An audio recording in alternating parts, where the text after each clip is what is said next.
सदाशिवसमारम्भां शङ्कराचार्यमध्यमाम् अस्मदाचार्यपर्यन्तां वन्दे गुरुपरम्परां श्रुतिस्मृतिपुराणानामालयं करुणालयं नमामि भगवत्पादं शङ्करं लोकशङ्करं शङ्करं शङ्कराचार्यं केशवं बादरायणं सूत्रभाष्यकृतौ वन्दे भगवन्तौ पुनः पुनः ईश्वरो गुरुरात्मेति मूर्तिभेदविभागिने व्योमवद्व्याप्तदेहाय दक्षिणामूर्तये नमः। श्रीचिद्घनगणेशाय नमो मह्यं सुखनित्यं सप्रकाशं व्यापकं नामरूपयोः अधिष्ठानं बुद्ध्यबोध्यं बुद्धेर्त्रिक्यत्वनिर्मलम् अपारं सर्ववेदान्तवेद्यं प्रत्यक्परं महः तदेवाहन्नमत्तोऽन्यदिति मे निश्चिता मतिः।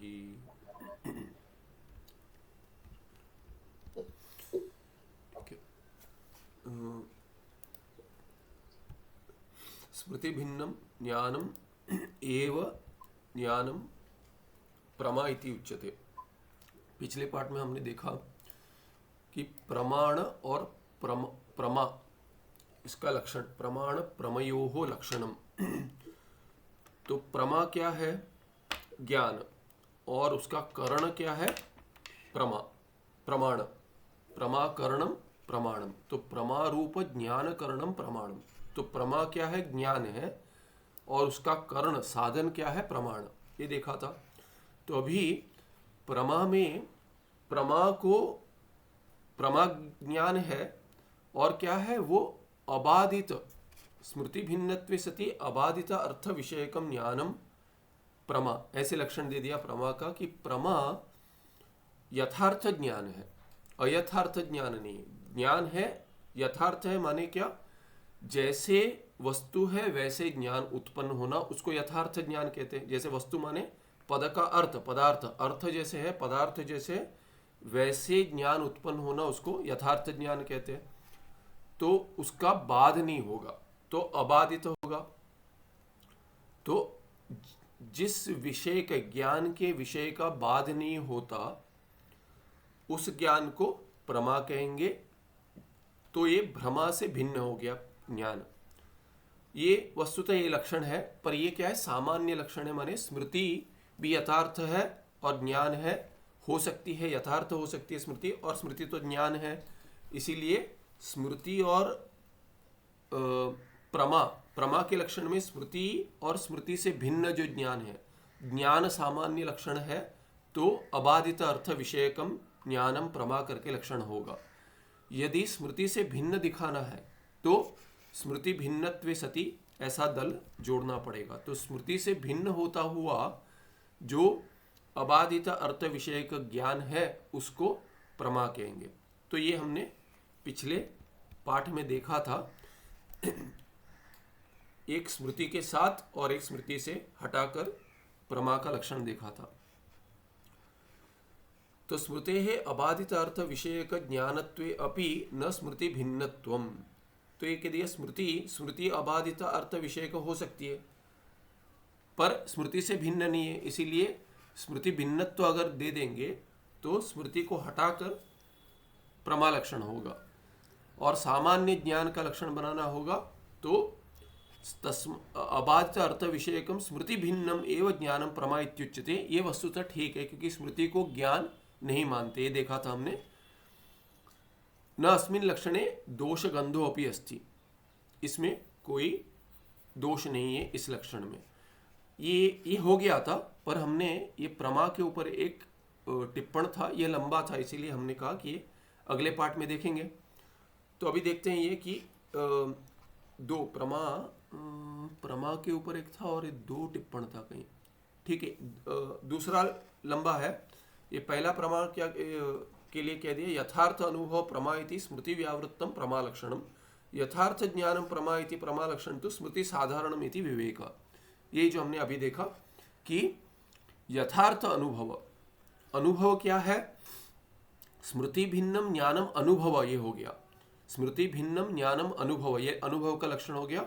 तो अनुभव जो है वो ज्ञान है, स्मृति भी ज्ञान है, तो दोनों में भेद कैसे करेंगे? तो कहते हैं स्मृति से भिन्न जो ज्ञान है उसको अनुभव कह दिया। तो सामान्य जो भी प्रमा का लक्षण करेंगे तभी स्मृति को हटाकर भी कर सकते हैं, स्मृति को जोड़कर भी कर सकते हैं, क्योंकि यथार्थ ज्ञान जो है उसको यदि प्रमा मानते हैं तो उसमें स्मृति भी आ जाएगा, क्योंकि स्मृति भी यथार्थ विषय का हो सकता है ज्ञान। जैसे था वैसे ही अगर स्मरण करेंगे तो प्रमा करके मान सकते, तो इसलिए यथार्थ अनुभव प्रमा इति स्मृति व्यावृत्तम प्रमा लक्षण, स्मृति को हटाकर अनुभव करके जोड़ देंगे तो अनुभव के लक्षण में ही स्मृति भिन्नत्व आ गया है, इसीलिए यथार्थ अनुभव प्रमा ऐसे भी कह सकते हैं। तो उसका अर्थ क्या हो जाएगा, स्मृति भिन्नत्वे सति यथार्थ ज्ञान। स्मृति भिन्नत्वे सति, स्मृति को हटा देंगे, स्मृति भिन्नत्वे से स्मृति व्यावृत हो जाएगा, इसलिए स्मृति व्यावृतम प्रमा लक्षणम, उसमें क्या यथार्थ अनुभव प्रमा करके कह देंगे। उसका अर्थ क्या है, अबाधित अर्थ विषयकम ज्ञानम प्रमा, और स्मृति भिन्नत्वे सति जोड़ देंगे। अगर स्मृति भिन्नत्वे सति नहीं जोड़ेंगे तो सामान्य ज्ञान का लक्षण होगा। यथार्थ ज्ञानम प्रमा इति प्रमा लक्षण तो स्मृति साधारणम इति विवेक, ज्ञान का साधारण लक्षण हो गया जिसमें ज्ञान में स्मृति भी अंतर्गत है उस लक्षण में। ये हो गया प्रमा और प्रमाण का लक्षण। अभी अगले अंक पे चलते हैं। 211 में कहते हैं स्मृतिरपि प्रमा इति वादिनाम पक्षा। तो कोई मानते हैं स्मृति भी प्रमा है, उनका क्या पक्ष है? तो वो कहते हैं अन्येतु, जो कहते हैं कि स्मृति भी प्रमा है, इसीलिए स्मृति साधारण लक्षण ही आपको बोलना चाहिए, बताना चाहिए। वहाँ कहते हैं अन्येतु स्मृति रूप ज्ञानम अपि प्रमा इति अभ्युपगच्छन्ति। वो मानते हैं कि स्मृति भी यथार्थ ज्ञान विषय को हो सकती है, जैसे था वैसे यदि स्मरण कर दिया तो वो तो यथार्थ ज्ञान है, इसीलिए उसको भी प्रमा मानिए। तन्मत रीत्या, उनके मत के अनुसार क्या होगा, प्रमा लक्षणे न स्मृति भिन्नत्वम देयम, स्मृति भिन्नत्व ये दल नहीं देना चाहिए, इन शब्दों का प्रयोग नहीं करना चाहिए। स्मृति भिन्नत्व ये स्मृति भिन्नत्वे सति ऐसे नहीं जोड़ना चाहिए। ठीक है, वो तो पहले भी दे दिया। अभी कहते तन्मतेन अबाधित अर्थ विषयक ज्ञानम एवं प्रमा इति वर्ण्यते। तो कितना लक्षण रह जाएगा, अबाधित अर्थ विषयकम, माने जिस ज्ञान के विषय का बाध नहीं होता कभी भी, उस ज्ञान को प्रमा कहेंगे, उसमें स्मृति भी आ सकती है।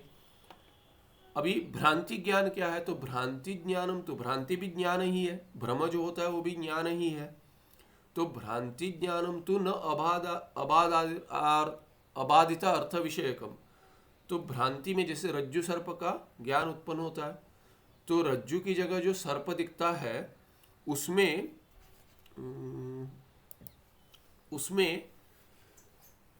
जो अर्थ है, विषय जो है ज्ञान का विषय बन रहा है, क्या बन रहा है, वहां पे सर्प विषय बन रहा है ज्ञान का। उसका तो बाद हो जाएगा, जब भी रज्जु को रज्जु करके जानेंगे तो उसका बाद हो जाएगा। इसीलिए कहते हैं भ्रांति ज्ञानम तो न अबाधित अर्थ विषयकम, उसमें उसका जो विषय है उसका बाद हो जाएगा, जब भी यथार्थ ज्ञान उत्पन्न हो जाएगा। रज्जु रज्जु है, जब भी प्रकाश डाल देंगे तभी सर्प का ज्ञान बाधित हो जाएगा, सर्प ज्ञान का जो विषय बन रहा है उस विषय का बाद हो जाएगा। इसीलिए भ्रांति ज्ञान इस लक्षण में अंतर्गत नहीं, माने वहां अतिव्याप्ति नहीं हो रही है।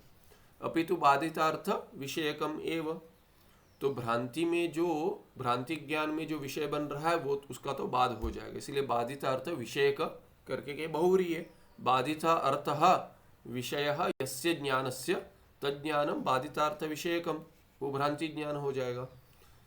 तस्मात् प्रमालक्षणस्य न भ्रांति ज्ञाने अतिव्याप्ति ही, इसीलिए भ्रांति ज्ञान में प्रमालक्षण का अतिव्याप्ति नहीं हो रही है, क्योंकि प्रमालक्षण में अबाधित अर्थ विषय का करके दल दिया है और भ्रांति ज्ञान तो बाधित अर्थ विषय का है।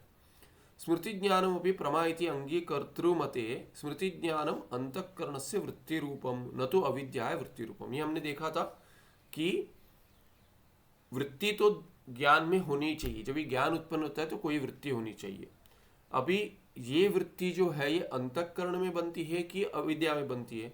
जब ये अंतःकरण में बनती है तभी उसमें प्रमाता होगा, तो प्रमाता उसको विषय बनाता है।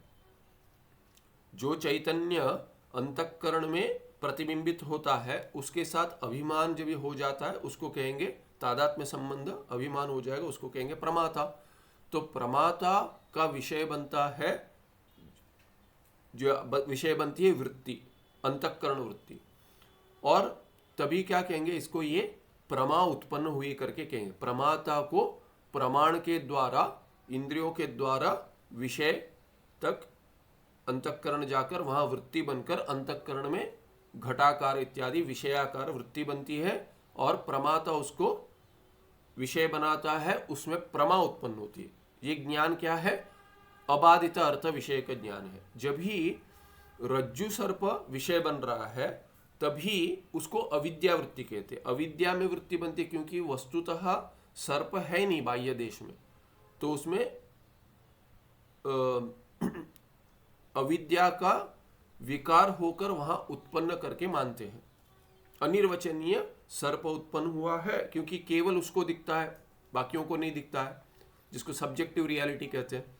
तो जब तक दिख रहा है वो सर्प है करके मानता है। तो बाहर रज्जु देश में एक सर्प अनिर्वचनीयतया उत्पन्न हुआ, अविद्या का कार्य है।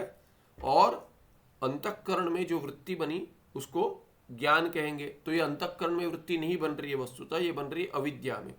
तो भीतर जो वृत्ति बन रही है वो अविद्या का परिणाम है, वो भी अविद्या का परिणाम। बाहर विषय भी अविद्या का परिणाम है और ज्ञान भी अविद्या का परिणाम है। इसको सर्प ज्ञान कहेंगे। और ये जो ज्ञान है ये इसको साक्षी विषय बनाता है, साक्षी प्रकाशित करता है अविद्या को, तो अविद्या वृत्ति कहते हैं। अभी ये कहते हैं स्मृति ज्ञानमपि, जो मानते हैं कि स्मृति भी प्रमा है, उनके पक्ष में साक्षी विषय नहीं बना रहा है, माने अंतःकरण में वृत्ति बन रही है, अविद्या की वृत्ति नहीं हो रही है। तो स्मृति ज्ञानमपि प्रमा इति अंगीकर्तृमते, जो स्मृति ज्ञान को ही प्रमा मानते हैं उनके पक्ष में क्या हो, स्मृति ज्ञानम अंतःकरण से वृत्ति रूपम, अंतःकरण की वृत्ति है वहां पे, तो प्रमाता है वहां पे जो विषय बना रहा है, न तो अविद्या वृत्ति रूपम, ऐसे उनके पक्ष में मानते हैं। ये सिद्धांत में एक पक्ष है, किंतु मुख्य पक्ष क्या है, अविद्या की वृत्ति मानते हैं। कहाँ पे?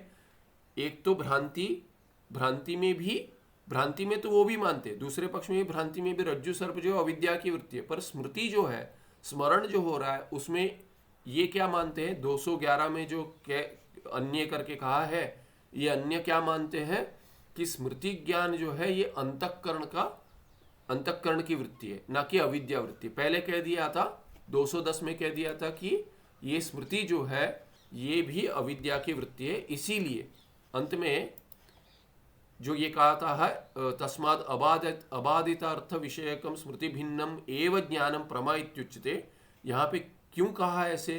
क्योंकि अंतःकरण वृत्ति रूपत्व अभावादेव न स्मृति प्रमातारम आश्रयति। तो इस पक्ष में क्या कहा था, ये मुख्य सिद्धांत है। इसमें क्या कहा था कि स्मृति जो है वो भी अविद्या की वृत्ति है, अंतःकरण की वृत्ति नहीं है। और अंतःकरण वृत्ति रूपत्व अभावात, क्योंकि अंतःकरण की वृत्ति नहीं बन रही है कहाँ, स्मृति में। जैसे भ्रांति में भी भ्रम के स्थल पर भी जैसे अविद्या की वृत्ति बनती है, अंतःकरण की वृत्ति नहीं बनती है, वैसे ही स्मृति में भी क्या है, अविद्या की वृत्ति बनती है, न कि अंतःकरण की वृत्ति।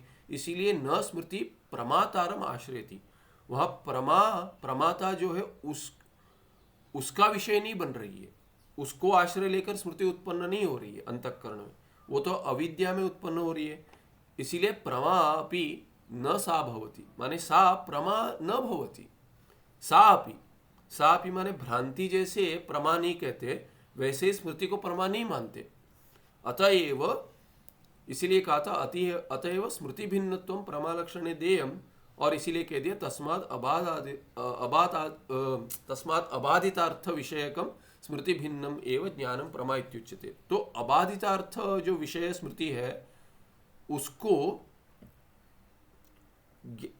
उसको क्या है कि स्मृति यदि अबाधितार्थ विषय है फिर भी वो अविद्या की वृत्ति है, इसीलिए उसको प्रमा नहीं मानते। ये एक पक्ष हो गया था। और दूसरा पक्ष कह दिया यहाँ पे 211 में कि कोई स्मृति को प्रमा मानते हैं तो स्मृति भिन्नत्व नहीं देना है उस लक्षण में, ठीक है। तो वो क्यों मानते हैं, तो कहते हैं वो अंतःकरण की वृत्ति मानते हैं स्मृति को, और इसीलिए वहां पे प्रमाता है, प्रमाता को तो प्रमा उत्पन्न होगी, इसीलिए कहते हैं स्मृति ज्ञानम अपि प्रमा इति अंगीकर्तृमते स्मृति ज्ञानम अंतःकरणस्य वृत्तिरूपम न तो अविद्या है वृत्तिरूपम नापि साक्ष्य आश्रयम। इसीलिए क्या है, ये साक्षी पे आश्रित नहीं है। अविद्या वृत्ति जो बनती है वो साक्षी को आश्रय लेकर, साक्षी का आश्रय लेकर उत्पन्न होती है। पर अंतःकरण में जो वृत्ति बनती है वहां पे तो प्रमाता जुड़ गया है, अंतःकरण में जो प्रतिबिंब बन गया है उसके साथ वो जुड़ गया है, इसीलिए उसको प्रमाता कहते हैं।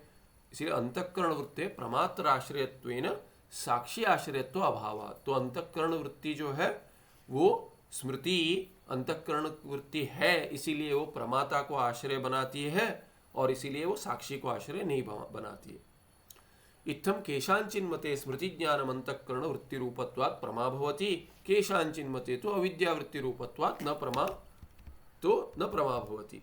तो ये भेद हो गया, ज्यादा कुछ नहीं है इसमें, इतना ही कह दिया कि अंतःकरण वृत्ति जो है, यदि अंतःकरण वृत्ति होगी तो प्रमाता को आश्रय बनाएगी, उसको प्रमा कहेंगे। और अंतःकरण वृत्ति नहीं होगी, जैसे भ्रांति है वैसे ही स्मृति अंतःकरण की वृत्ति नहीं अविद्या की वृत्ति होगी तो प्रमा नहीं बनेगी, वो साक्षी को आश्रय बनाएगी। इतना ही भेद है।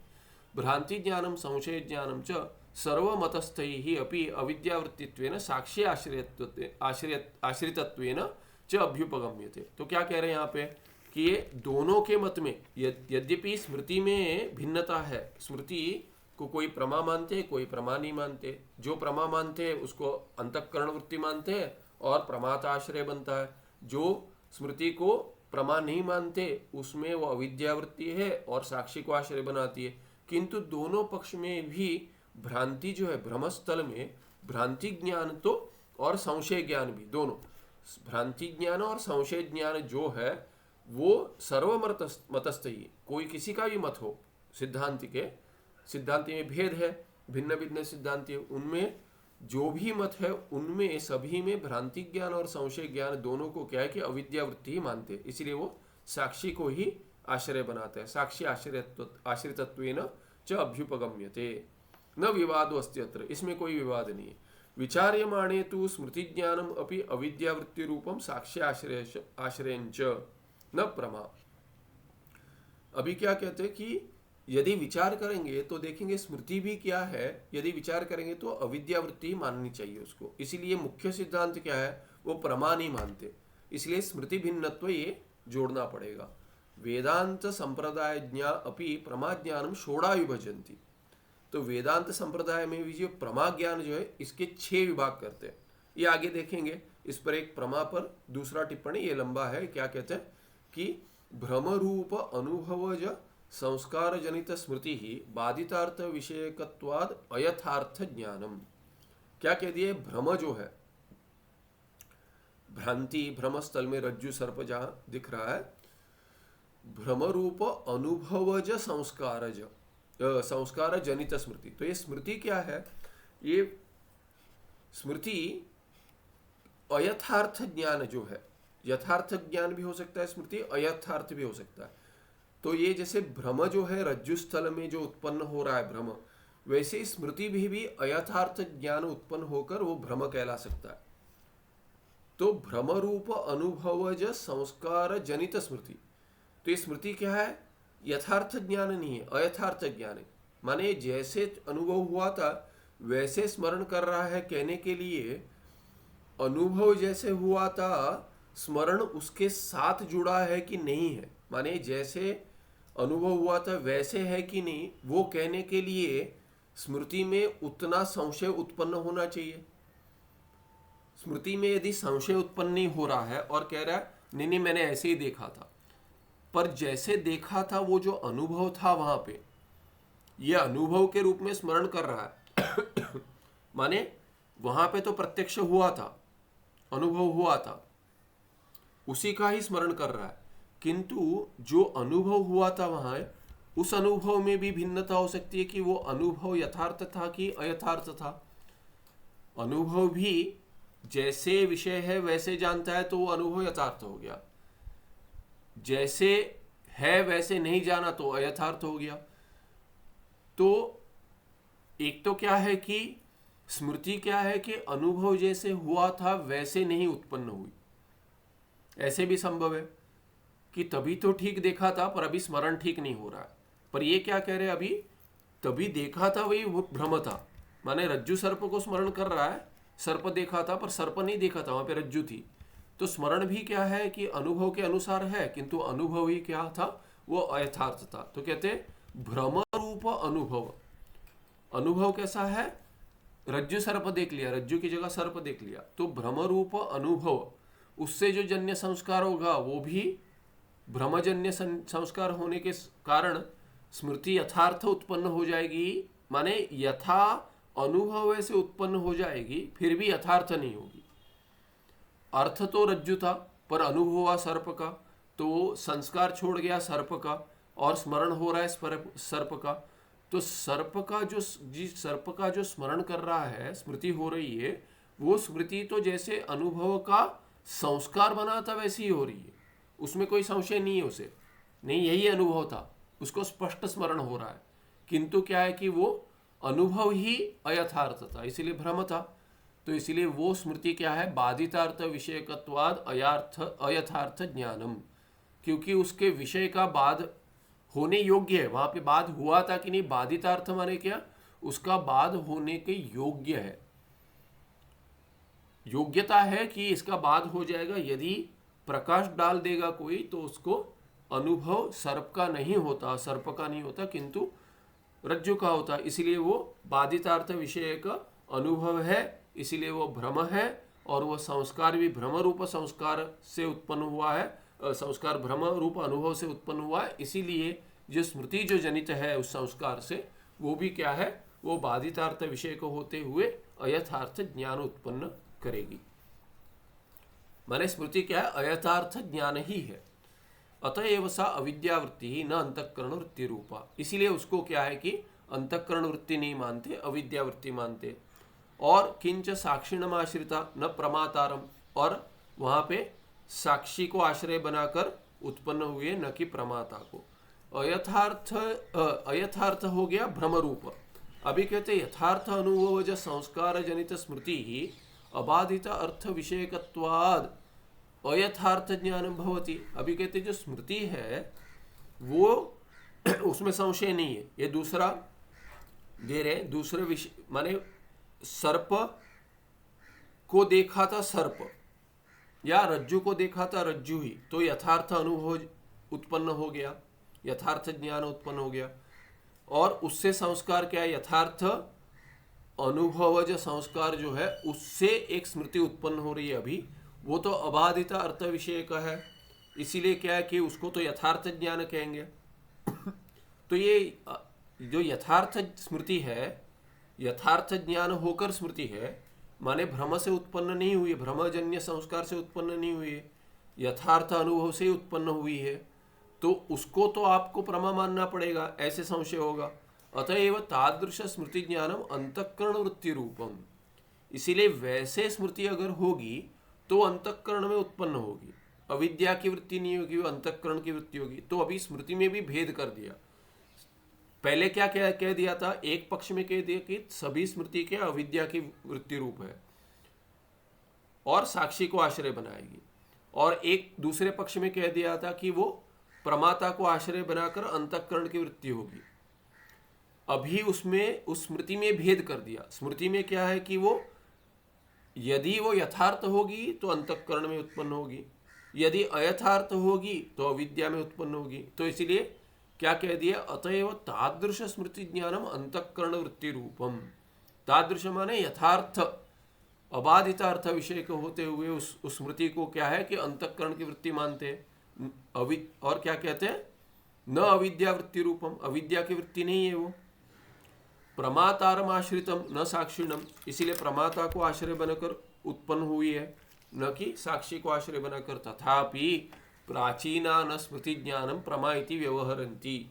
ऐसा हो तो अभी क्या हो गया, आपने दो पक्ष बना दिए पहले, कि एक में तो क्या है कि यथार्थ स्मृति हो अयथार्थ स्मृति हो, दोनों को अंतःकरण रूप वृत्ति मानते हैं। दूसरे पक्ष में यथार्थ स्मृति हो अयथार्थ स्मृति हो, दोनों का अविद्या वृत्ति रूप मानते हैं। ऐसा क्यों मानते हैं करके टिप्पण में पूर्व पक्ष है कि यदि वो यथार्थ स्मृति है तो उसको अंतःकरण वृत्ति मानिए दोनों पक्ष में, और दो पक्ष रहेंगे ही नहीं, एक ही पक्ष बना दीजिए। कहते एक ही माने यही ठीक होता कि यथार्थ स्मृति होती तो अंतःकरण वृत्ति मानिए, और अयथार्थ स्मृति है तो उसको अविद्या वृत्ति मानिए। ऐसे क्यों नहीं मानते? तो कहते हैं ऐसे प्राचीन नहीं मानते, ऐसे भेद नहीं कर सकते, यथार्थ है तो यहाँ पे, अयथार्थ है तो यहाँ पे, ऐसे भेद नहीं करते। क्षमा कीजिए। तथापि प्राचीना न स्मृति ज्ञानम प्रमा इति व्यवहरन्ति। तो ये जो 210 में जो पहला पक्ष दिया था तो पहला पक्ष जो दिया था उसमें प्राचीनों का पक्ष दिया था, वो कहते स्मृति ज्ञान को प्रमा नहीं मानते। तस्मात् द्विविध स्मृति रूप्य प्रमा एव रूपी अप्रमा एव, द्विविध स्मृति रूपी अप्रमा एव। तो कहते हैं कि द्विविध, द्विविध माने यथार्थ स्मृति हो अयथार्थ स्मृति, दोनों को ही अप्रमा मानते हैं, माने अविद्या की वृत्ति मानते और साक्षी को आश्रय मानते।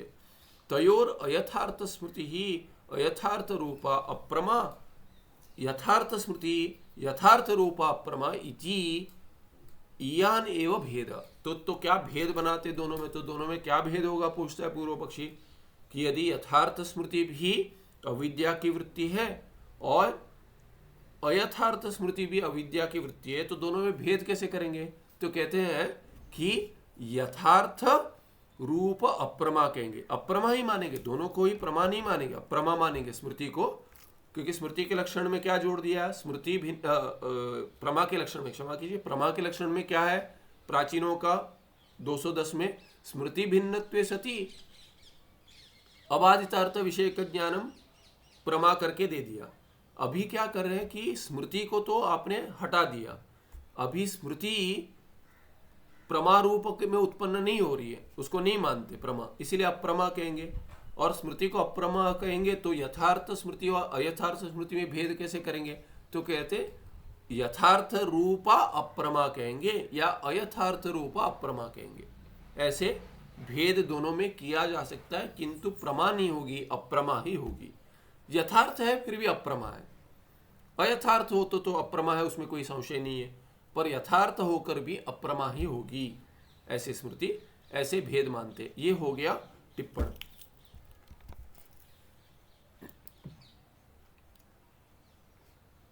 वेदांत संप्रदायज्ञा अपि प्रमाज्ञानम षोडा विभजति। अभी 6 प्रमाज्ञान है।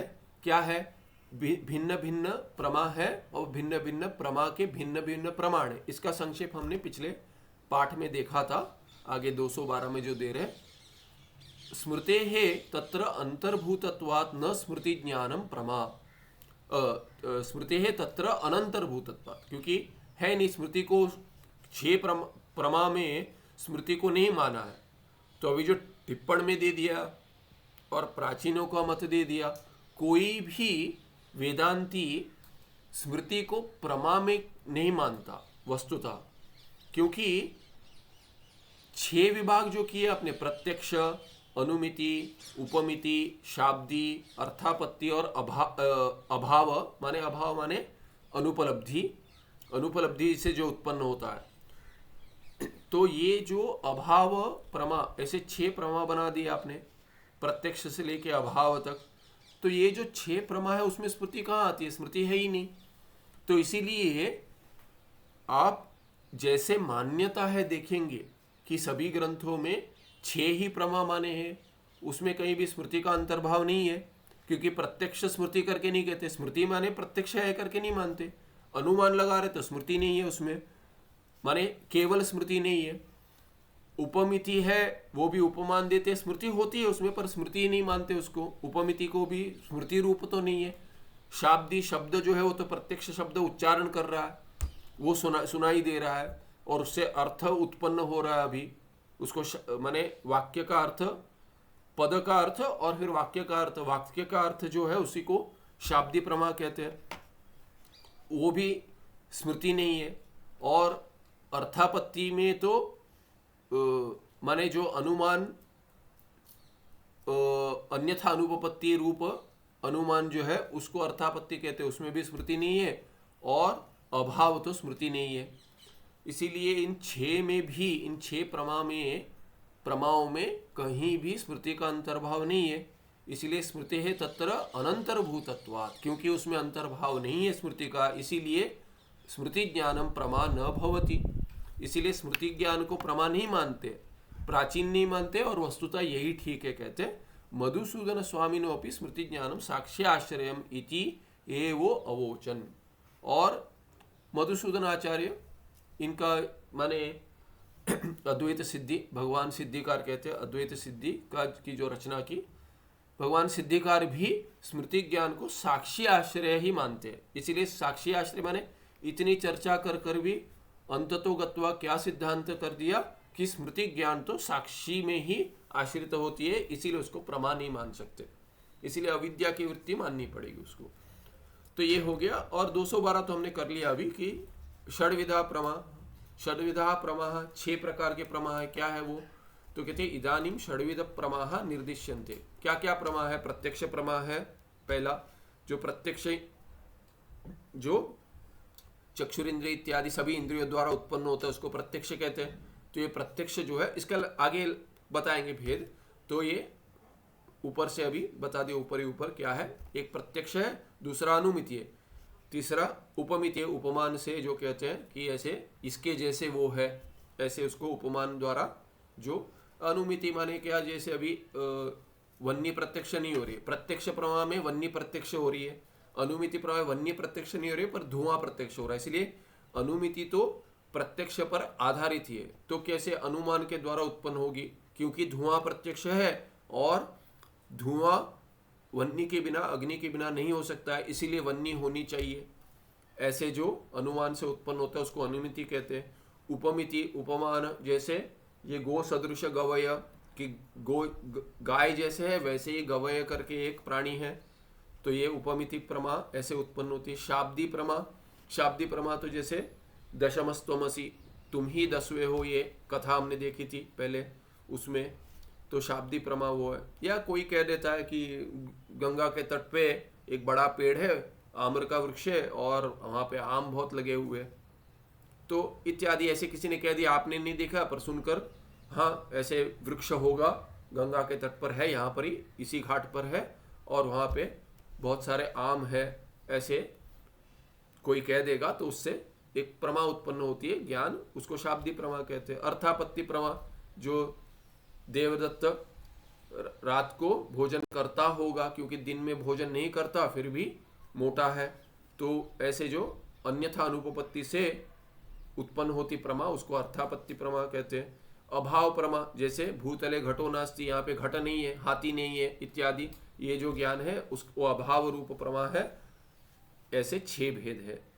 अभाव प्रमा च इति पूर्वोक्तानि प्रत्यक्षादि प्रमाणानि क्रमेण एतासाम षण्णाम प्रमाणम करणानि भवन्ति। और पूर्व में 6 कर्ण बताए थे, वो 6 कर्ण एक एक के प्रत्यक्ष प्रमा के लिए प्रत्यक्ष प्रमाण कर्ण होगा, अनुमिति प्रमा के लिए, माने प्रत्यक्ष शब्द प्रमा और प्रमाण दोनों के लिए सामान्य है, साधारण है, प्रत्यक्ष ही कहते हैं। अनुमिति प्रमा जो है वो तो प्रमा को अनुमिति कहते हैं और कर्ण को अनुमान कहते हैं।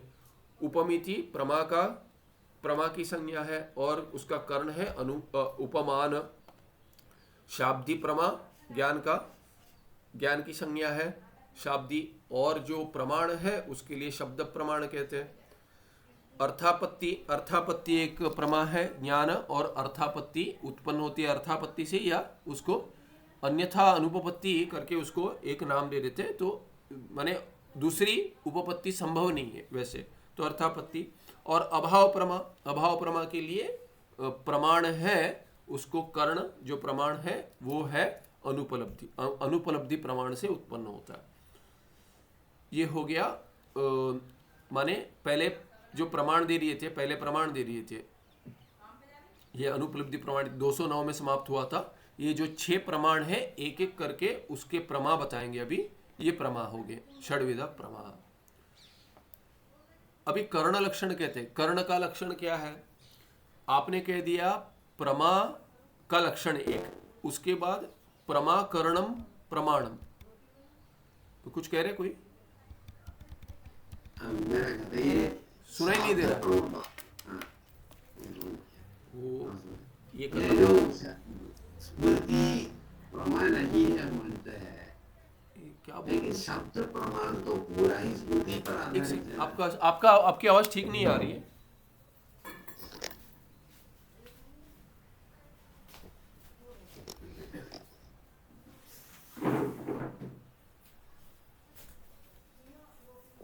लैपटॉप का ही कुछ प्रॉब्लम है क्या?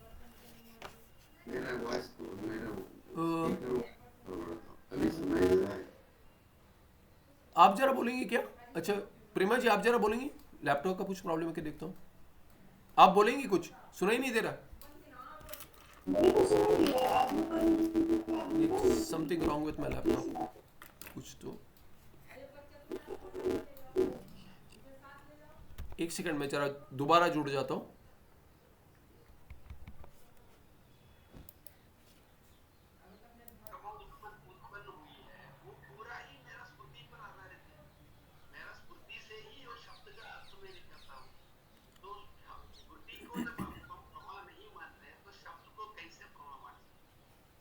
यहाँ पे माइक पे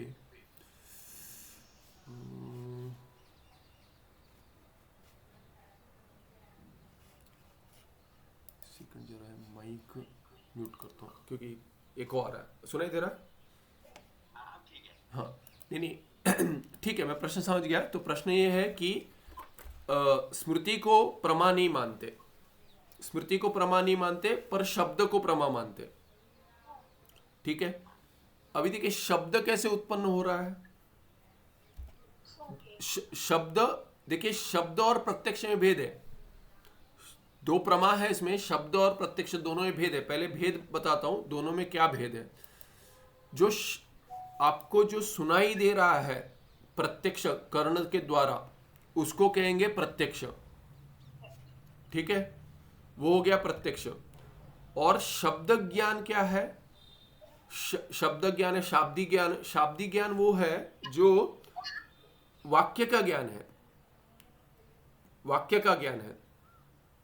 ठीक है, तो शब्द सुनाई दे रहा है पर अर्थ जो बन रहा है उसको शाब्दिक कहेंगे, शाब्दिक ज्ञान।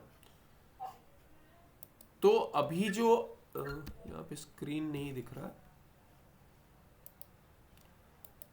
ठीक है, ये प्रश्न लेकर बंद करता हूं, कुछ इशू है इसमें।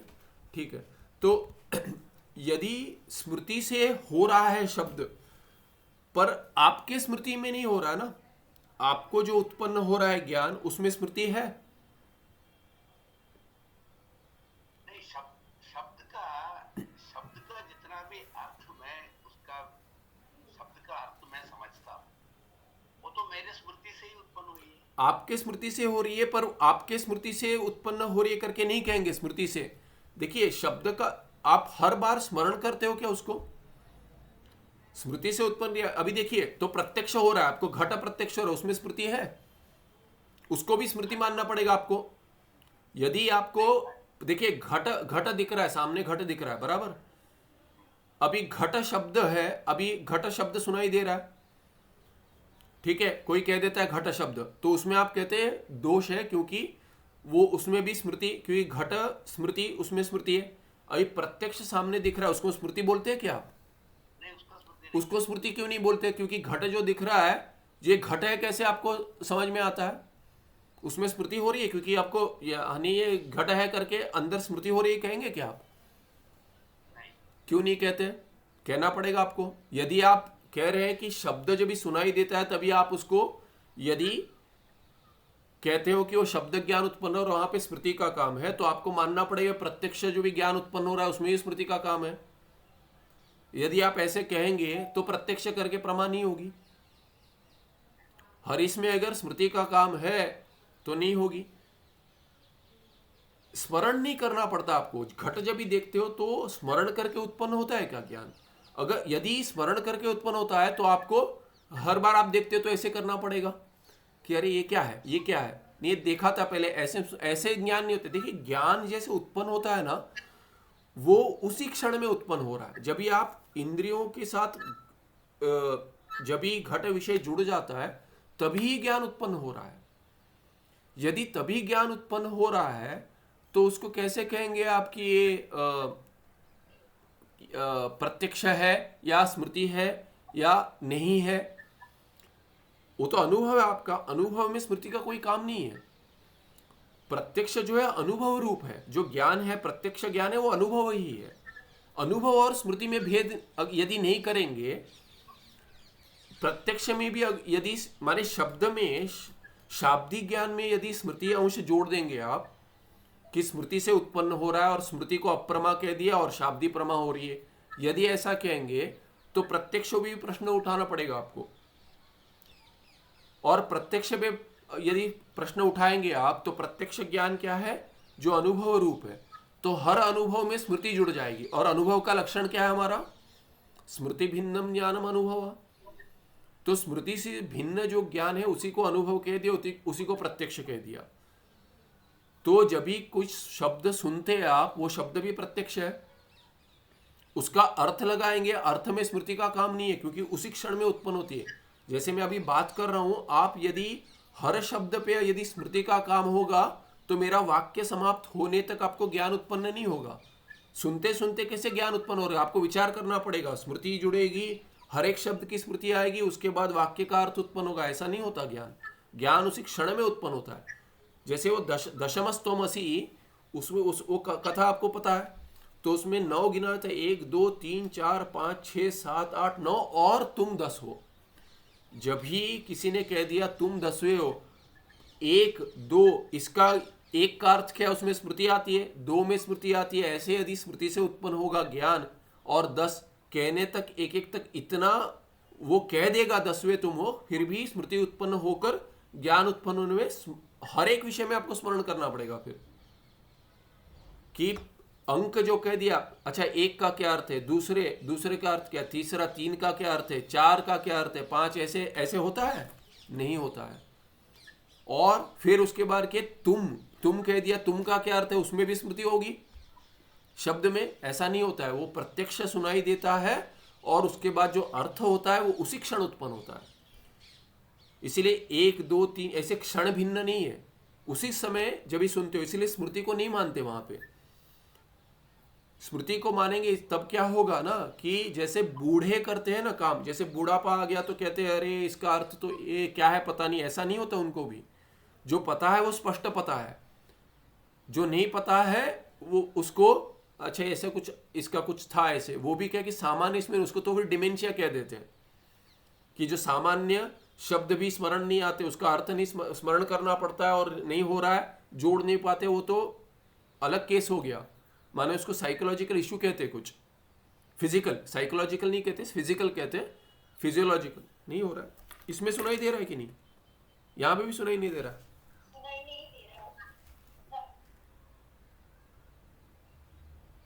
अच्छा, कुछ नेटवर्क का इश्यू लग रहा है। ठीक है, तो ये ऐसे है, पर ये समझ में आपको इतना समझ में आ भी कि यदि आप कहेंगे कि अभी ठीक है, स्पष्ट है, आवाज स्पष्ट है। हाँ, तो क्या कहते हैं कि यदि हरीश के लिए स्मृति नहीं तो प्रत्यक्ष भी स्मृति मानना पड़ेगा। इसलिए कहीं भी देखिए, अभी अनुमिति है, अनुमिति में भी कहीं तो स्मरण का अंश तो है, पर स्मृति पे आधार लेकर नहीं बना रहे उसको। क्या है कि स्मृति जब भी स्मृति तो होनी चाहिए, पर क्या उसको स्मृति करके नहीं मानते। माने कुछ तो स्मरण का अंश है पर उसको स्मृति रूप ज्ञान नहीं है। माने इसको क्या कहेंगे, चित्त से आ रहा है पर स्मरण कर नहीं आ रहा है। चित्त में जो है वो अंतःकरण का ही भाग है, तो अंतःकरण में जो ज्ञान उत्पन्न हो रहा है, उपमान से उत्पन्न हो रहा है या अनुमिति लगा रही है, प्रत्यक्ष से वो आधार बनाकर उत्पन्न हो रहा है, किंतु वहां पे स्मरण कर स्मृति के रूप में नहीं हो रहा है। क्योंकि जो व्याप्ति ग्रहण होता है वो तो स्पष्ट अनुभव के रूप में होता है और उसे संस्कार से जन्य मानते हैं। जो संस्कार से जन्य है उसको स्मृति माने ऐसा नहीं है। माने जैसे रज्जु सर्प दिख रहा है, रज्जु में सर्प दिख रहा है, तो सर्प का संस्कार तो होना चाहिए। तो सर्प के संस्कार से यदि आपको सर्प दिख रहा है तो सर्प की स्मृति हो रही करके नहीं कह रहे। माने वेदांत में नहीं मानते, अभी भिन्न तार्किक भी नहीं मानते, पर प्राभाकर मत में ऐसा है कि स्मृति एक मानते हैं और एक सामने प्रत्यक्ष रज्जु मानते हैं। तो रज्जु जो सामने दिख रहा है और ये जो सर्प की स्मृति हो रही है, दोनों भिन्न ज्ञान मानते हैं, दोनों को यथार्थ मानते हैं, दोनों भिन्न मानते हैं और उसको भ्रांति ही नहीं मानते, रज्जु सर्प को भ्रांति ही नहीं मानते, ऐसे हो जाएगा। तो यहाँ पे हम वेदांती स्मृति रूप करके नहीं मानते। ठीक है, ठीक है। तो वैसे यदि नहीं मानेंगे तब क्या होगा, प्रत्यक्ष जैसे उत्पन्न हो रहा है वैसे ही प्रत्यक्ष शब्द सुनाई दे रहा है, केवल उसको शाब्दी प्रमाण नहीं कहेंगे, शब्द उत्पन्न हो रहा है, वो शब्द जो उत्पन्न हो रहा है इंद्रियों द्वारा, कर्णेंद्रिय से शब्द सुनाई दिया, उसको प्रत्यक्ष कहेंगे, वहां पे प्रत्यक्ष अंश है। तो फिर भी केवल शब्द सुनाई देता है, इसके लिए इसका ये नहीं है कि शाब्दिक ज्ञान उत्पन्न हो जाएगा। शाब्दिक ज्ञान जो उत्पन्न होता है, अभी तो बहुत कुछ सुनाई देता है, पर यदि सुनाई दे स्पष्ट, जैसे अभी आप बात कर रहे थे, मेरे इसमें कुछ त्रुटि थी तो लैपटॉप में सुनाई नहीं दिया मुझे ठीक से, सुनाई तो दे रहा है पर अर्थ नहीं बन रहा है, शाब्दिक ज्ञान उत्पन्न नहीं हो रहा है। तो सुनाई तो दे रहा है, तो प्रत्यक्ष प्रमा काम कर रही, प्रत्यक्ष प्रमा होगी, प्रत्यक्ष प्रमाण के द्वारा होगी कर्णेंद्रिय से, किंतु क्या है कि ये उत्पन्न नहीं हुई, क्या शाब्दिक प्रमा उत्पन्न नहीं हुई।